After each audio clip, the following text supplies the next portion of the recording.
जय श्री कृष्णा। आज है भगवत गीता का 8वां अध्याय का 22वां श्लोक। सुनिए। हे पार्थ, जिस परमात्मा के अंतर्गत सर्वभूत हैं, जिस सच्चिदानंद परमात्मा से ये समस्त जगत परिपूर्ण है, ये सनातन परम पुरुष को अनन्य भक्ति से ही प्राप्त होने योग्य है। सर्वभूत का अर्थ क्या होता है? सुनिए।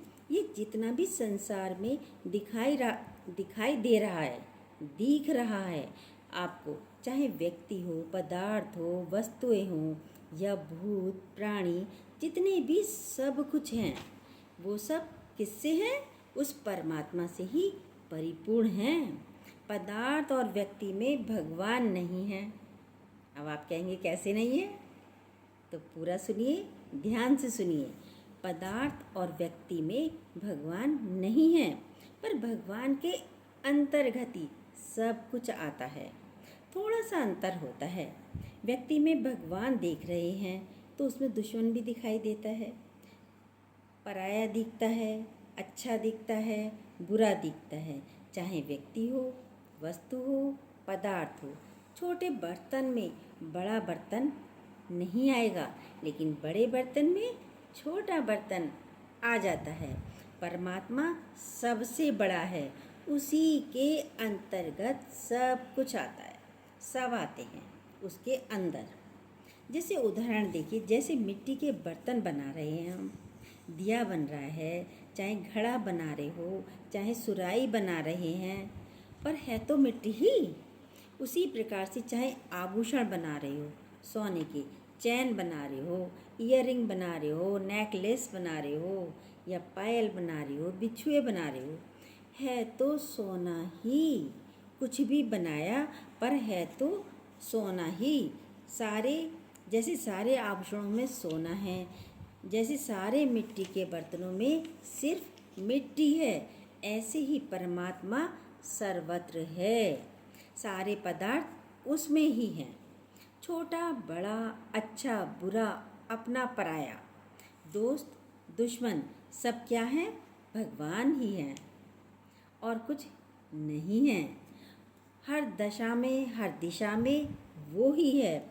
हम बोलेंगे खराब में खराब में तो भगवान दिखता नहीं भाई, अच्छे में तो हम देख सकते हैं, खराब में नहीं दिखता, लेकिन है तो भगवान ही। समस्त जगत परिपूर्ण है, मतलब लबालब भरा हुआ है। किससे? परमात्मा से। कैसे? जैसे रसगुल्ले में रस लबालब भरा पड़ा है। आप रसगुल्ला खाते हो, कहाँ रस नहीं है? हर कोने कोने में रस से परिपूर्ण है रसगुल्ला। ऐसे ही सृष्टि के हर जगह भगवान परिपूर्ण है, लबालब भरा हुआ है, बस दृष्टि चाहिए। जैसे बर्फ़ के अंदर पानी ही पानी है, कहीं से भी तोड़ो पानी ही निकलेगा। हम बोले ये पुरुष है, ये स्त्री है, ये माँ है, ये पति है, ये पत्नी है, ये बच्चे हैं, ये पेड़ हैं, ये पौधे हैं, ये अपना है, ये पराया है, पर है तो परमात्मा ही। जैसे बर्फ़ में जल है, जल से ही तो बर्फ़ है, वरना बर्फ़ नहीं होता। जल नहीं होता तो बर्फ़ नहीं होता। परमात्मा से ही सब हैं, नहीं तो कुछ भी नहीं है। परिपूर्ण सच्चित आनंद घन परमात्मा। हमारे अंदर पूर्णता कब आएगी? जब हमारा चित्त उस परमात्मा में लगेगा। ये सच्चित आनंद स्वरूप है। जब चित्त सत्य में लगता है तभी आनंद आएगा, नहीं तो नहीं आएगा। हम व्यक्ति देखते हैं, वस्तु देखते हैं, पदार्थ देखते हैं, तो हमें उसकी व्यवहार बातें नज़र आती हैं। दृष्टि का फेर है खाली, उसके अलावा कुछ और नहीं, कोई सत्ता और नहीं है। हम बोल रहे हैं दुख है, दुख है विचार विच, सुख है विचार विच।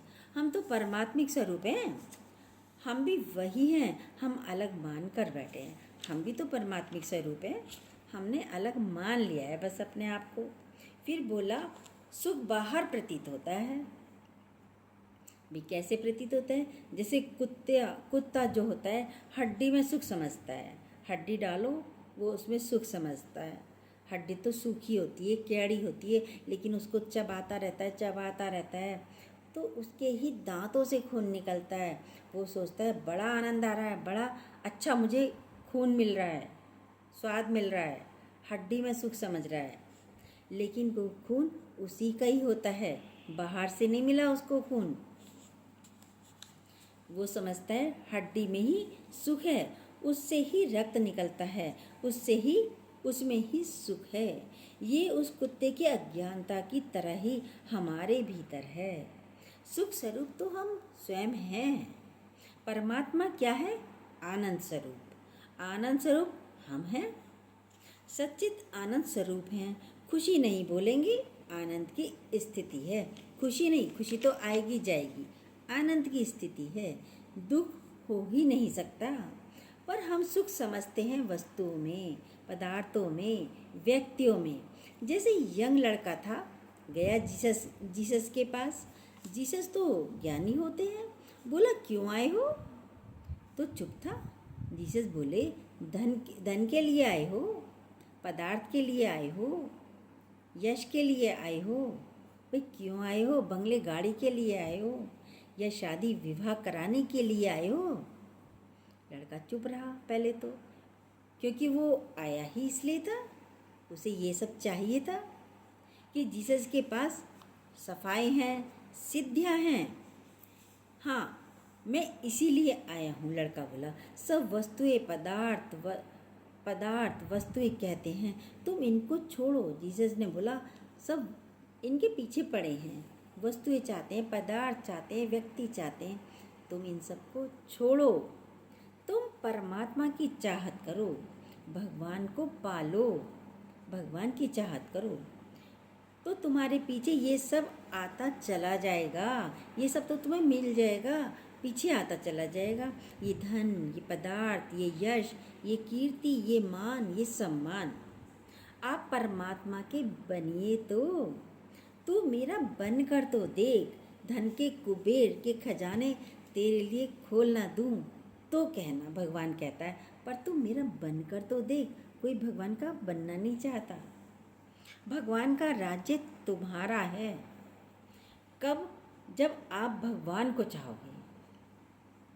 संसार, माया, दुनिया चाहते हैं, भगवान को नहीं चाहते। और फिर भी संसार दुनिया में हमें क्या मिलता है? क्या मिलता है? ये सब पदार्थ वस्तुएं तो तुच्छ हैं। संसार से हमें सिर्फ दुख मिलता है, और भगवान से तो सुख, आनंद, ये सब प्राप्त होता है। इनको यदि पा भी लिया, सेटिस्फैक्शन तो नहीं होता। भाई पदार्थ वस्तु को पा लिया तो संतुष्टि तो फिर भी नहीं हुई, पाकर भी कुछ नहीं पाया। आप खाली की खाली रहोगे, पूर्णतया नहीं आती, इसलिए दुख बना ही रहता है। भूखा व्यक्ति आनंदित नहीं हो सकता। खाकर जब पूर्णतया आती है तब नाचता है। खाना खाकर मज़ा आ गया, कहते हैं ना, अरे पेट भर गया, अब मज़ा आया, अब तृप्ति आई। एक आनंद की स्थिति थोड़ी देर की खाना खाकर पूर्ण हो जाते हैं, आनंद की स्थिति आ जाती है। यानी हर समय पूर्ण अवस्था में रहता है। क्यों? आपका जो स्थान है अंदर खाली, वो परमात्मा से विलग है। खाली स्थान जो है वो परमात्मा से विलग है, यानी अलग है। वो वस्तुओं से, पदार्थों से भरना चाहते हैं। वो खालीपन दुख का कारण है। कोई व्यक्ति या परिस्थिति से दुख नहीं है, कोई व्यक्ति से, परिस्थिति से कोई दुख नहीं है। भीतर से खाली हैं, इसलिए दुखी हैं। जिस समय आप परमात्मा को चाहेंगे, परमात्मा को पा लिया, पूर्णतया का एहसास हो गया। क्योंकि वह जगह खाली उन्हीं के लिए थी। जगह जो खाली थी सिर्फ परमात्मा के लिए थी। और हम सोचते हैं पदार्थों की जगह खाली है, ये चाहिए, ये चाहिए, ये चाहिए, इससे मुझे सुख मिलेगा। नहीं, पदार्थों में सुख है ही नहीं। और जैसे ही वो बोला, आनंद की अवस्था आ जाती है। बाहर से भी देखा गया है, जिसने परमात्मा को पाया, वास्तव में सारा ऐश्वर्य उसके पीछे दौड़ता है। कुछ नहीं चाहते हैं संत, महात्मा, ज्ञानी, कुछ नहीं चाहते। लेकिन ये धन, दौलत, ऐश्वर्य उनके पीछे भागा चला जाता है। अरे ये ले लीजिए, अरे ये ले लीजिए, आप हमारे यहाँ आके रहिए। माया पदार्थ पीछे पड़े रहती है उनके, ज्ञानी के, महात्माओं के, संतों के। क्यों? दासी है लक्ष्मी। जीसस बोल रहे हैं, खाली भगवान को याद कर, भगवान को चाहो, परमात्मा का राज्य तुम्हारा इंतज़ार कर रहा है। बहुत बड़ी बड़ी बातें हैं, पूरा ज्ञान सुनिए, बहुत अच्छी है। यदि आनंद में रहना है, सुखी रहना है। हम भगवान को नहीं चाहते, संसार को चाहते हैं। हम कंकड़ पत्थर संसार से बटोरते रहते हैं, जिसकी कोई वैल्यू है ही नहीं। पा कर के भी ये लगेगा कुछ नहीं पाया। भाई पा भी लिया तब भी संतुष्टि तो नहीं आई। धन क्या पूर्णतया होती है? धन को पा लिया तो क्या पूर्ण हो गए? अभी और चाहिए। शादी हो जाए तो खुश हो गए? नहीं, अब संतान चाहिए। संतान हो गई, अब पूर्ण हो गए? नहीं, अब उनको जो ना बड़े होते देखना है, अब उनकी शादी चाहिए, अब वो कुछ बन जाए। तो पूर्णतया तो आई नहीं। कितनी देर खुश हुए? यदि मिल भी गया तो कितनी देर खुश हुए? अब जो भी चीज़ चाहते हैं मिल गई, क्या आप पूर्णतया में आनंद की अवस्था में रहते हैं? नहीं रहते। जो सर्वत्र है उसको पालें, बस जो सर्वत्र है उसको पालें, यानी सिर्फ भगवान को पालें। फिर पाने की चाह भी खत्म हो जाएगी। फिर क्या पाएं? सुखों को पाने की चाह है। सुख है ही नहीं पदार्थों में। सुख स्वरूप तो हम स्वयं हैं। आनंद हमारा है। पोता हमारे साथ खेलता है, बड़ा आनंद मिलता है, कहते हैं बड़े जने, मज़ा आ रहा है। पर यदि आपके भीतर तकलीफ़ है, आप बीमार हैं, और यदि वो आपके साथ खेलना चाहे, आप खेलेंगे? नहीं। उस समय कहेंगे भैया जाओ, अभी अब मुझे शांति से लेटने दो, मुझे आराम करने दो। पिक्चर जा रहे हो, टिकट आ गई है, आपके सिर में दर्द है, आप कहेंगे टिकट वापस कर दो, नहीं जाना हमें। जाएंगे? नहीं, भाई दर्द है, नहीं देखनी, टिकट वापस करो। हम नहीं जाएंगे।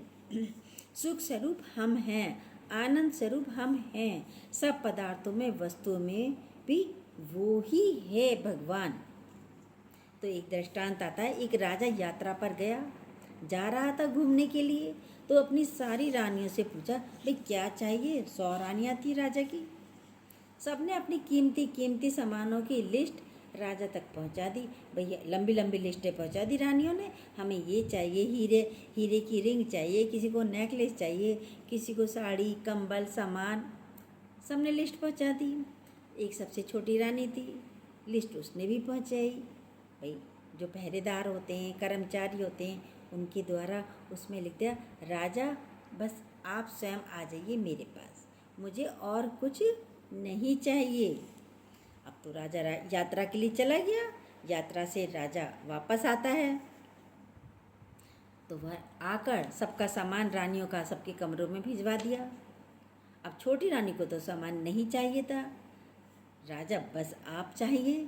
तो राजा छोटी रानी के पास जाता है, पास जाकर बैठता है कि तुमने मुझे मांगा था ना, इसलिए मैं आ गया।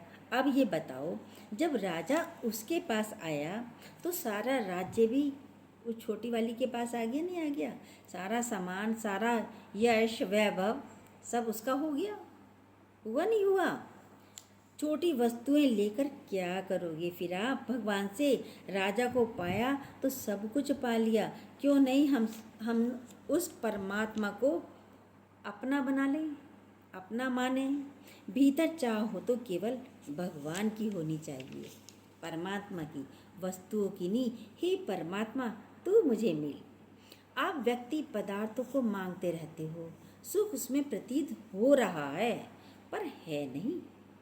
ये भ्रम हटा दो तो भ्रम ही भ्रम है, परमात्मा ही परमात्मा है।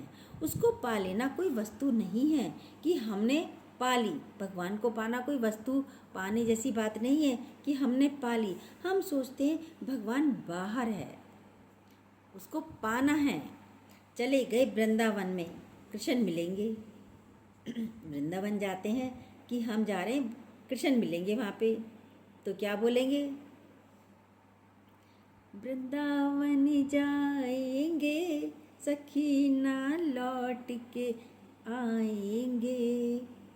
ऐसी गाते ना, भजन गाते हैं कि वृंदावन जाएंगे सखी ना लौट के आएंगे। बहुत अच्छा लगता है। वास्तव में सही यही होना चाहिए। लौट के मत आइए, वहीं गुम हो जाइए, कृष्ण में लीन हो जाइए, पर होते नहीं, सिर्फ देखा चल दिए। जहाँ अनन्य वाली चीज़ आती है, अनन्य भक्ति योग से मैं मिलता हूँ अर्जुन।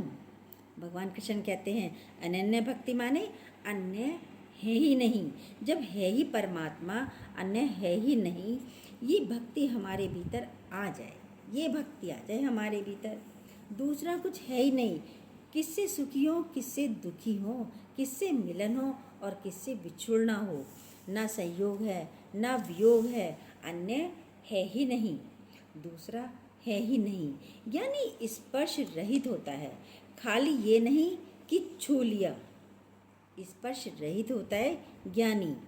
छूना बहुत तरीके से भी होता है, नज़रों से भी छूना होता है, व्यवहार से भी छूना होता है, परिस्थितियाँ भी छूती हैं, अच्छे भी छूते हैं और बुरे भी छूते हैं। छूना ही होता है ना। ज्ञानी स्पर्श रहित होता है। उस स्थिति में क्या दो हो तो छुए, ज्ञानी तो उस स्थिति में होता है दो है ही नहीं, है ये, फिर छुएगा कौन किसको? कोई छुएगा ही नहीं। जो अनन्य बोल रहे हैं, छूता तो दूसरा अन्य है या अन्य कोई है ही नहीं। वस्तु छूती है, परिस्थिति छूती है, व्यक्ति छूता है। अकेला कौन किसको छुएगा?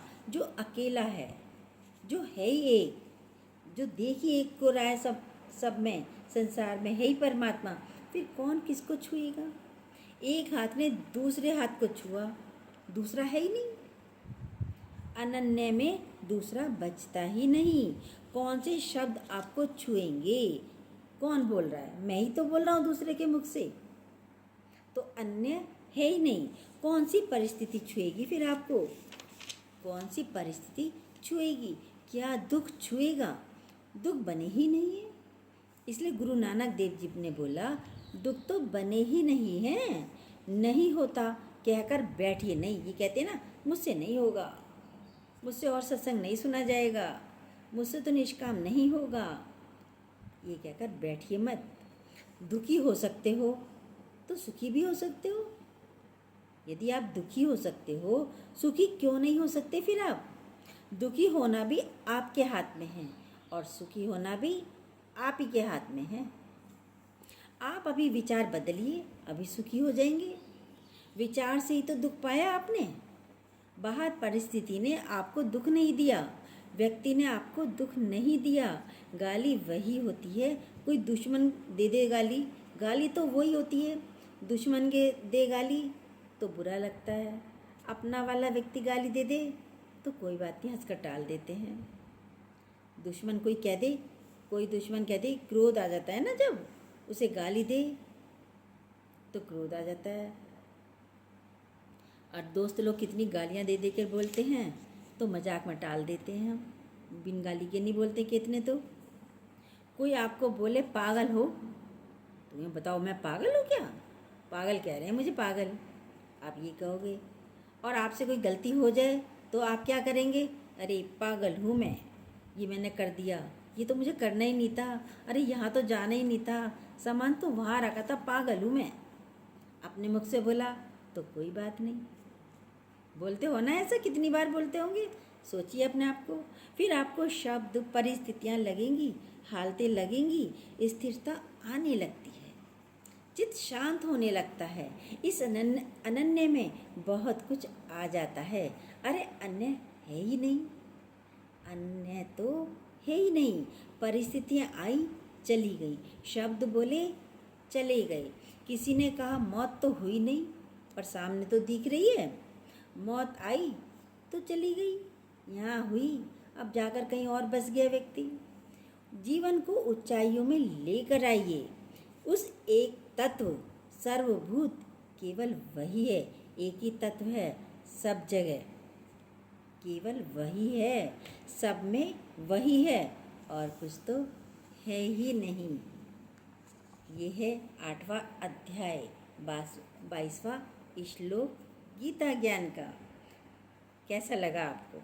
अच्छा लगा हो तो प्लीज़ लाइक कमेंट कीजिएगा और जो न्यू हो सब्सक्राइब कीजिएगा, बेल को दोबारा प्रेस कीजिएगा। जय श्री कृष्णा।